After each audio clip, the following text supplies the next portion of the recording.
What's up guys, Justin here with the RenderingEssentials.com, back with another Lumion 9 tutorial for you. So in today's video we're going to talk about the new grass features that were added and how to add custom grass to your renderings. So let's go ahead and just jump into it. So this is a model that I modeled earlier today based on an image I found online. I'm actually going to have a tutorial on my other website about that. I apologize, it does look a little bit weird right now just because of the way that the board and batten siding looks on this side. It actually looks okay when you render it out, but it looks kind of odd. But in this video I want to talk more about the new grass function than anything else. And so you can kind of follow along. This is basically the environment from the Farnsworth house model that comes with Lumion. And one of the things that I've done as a part of this is when I modeled this in SketchUp, I modeled a big grass area right here. The big grass area is how we're going to add our custom grass. And so that's just one texture applied to a flat plane. And so previously the only way you could really get grass inside Lumion was to use the landscape. And the landscape, you can go in and you can adjust the landscape grass and the height, and you can also scatter different things like leaves and other stuff.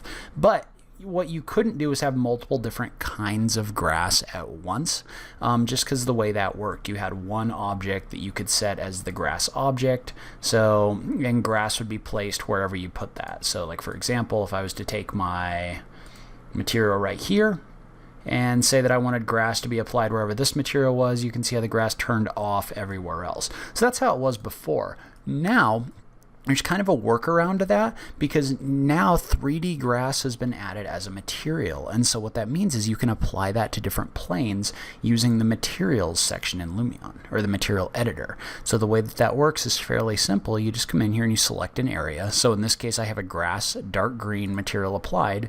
And then you just go in, and instead of going to 2D grass, what you have is you have an option for 3D grass. And what the 3D grass option does is that allows you to add all of these different kinds of grass inside your rendering. So for example, if I was to click on one of these, like the checkerboard grass for example, that would actually apply this checkerboard grass material inside your model. So you can see how this is really effective for creating like a lawn look where this backs up to the more wild grass.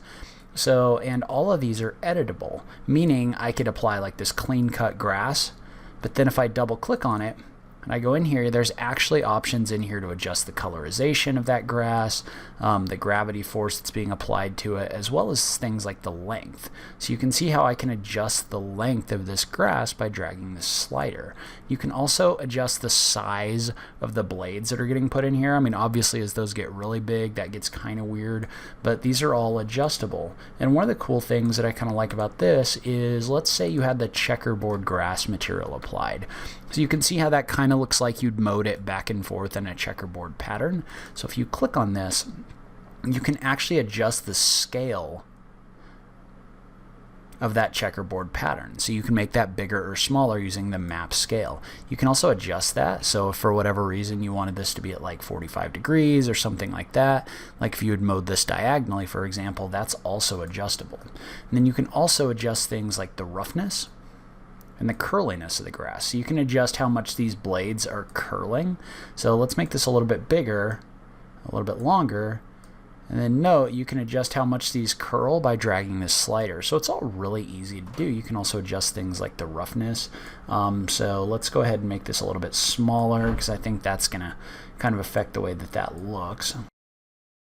And then also you can come in here and you can adjust the grass cut, meaning if you had bigger grass and then you adjust the grass cut to high, you can see how this is actually taking all of these and it's actually simulating the grass being cut inside of your model. So this gives you a lot of flexibility in here. And then if you wanted to make this a little bit more realistic, you could probably come in here and do some kind of a random spread of like leaves or something like that. So let's say I was to place some nature material in here, and let's say I was to use the mass placement tool.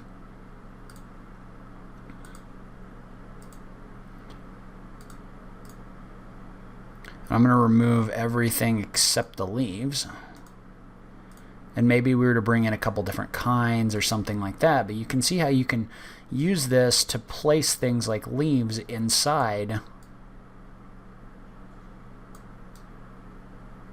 of that area to add a little bit more realism. You could probably add rocks or flowers or something like that as well. But making these changes and adjusting the way that they look is really easy using the new grass materials.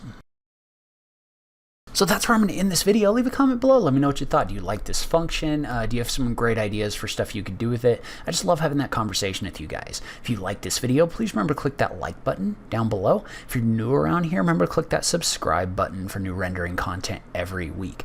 But as always, thank you so much for taking the time to watch this. I really appreciate it, and I will catch you in the next video. Thanks, guys.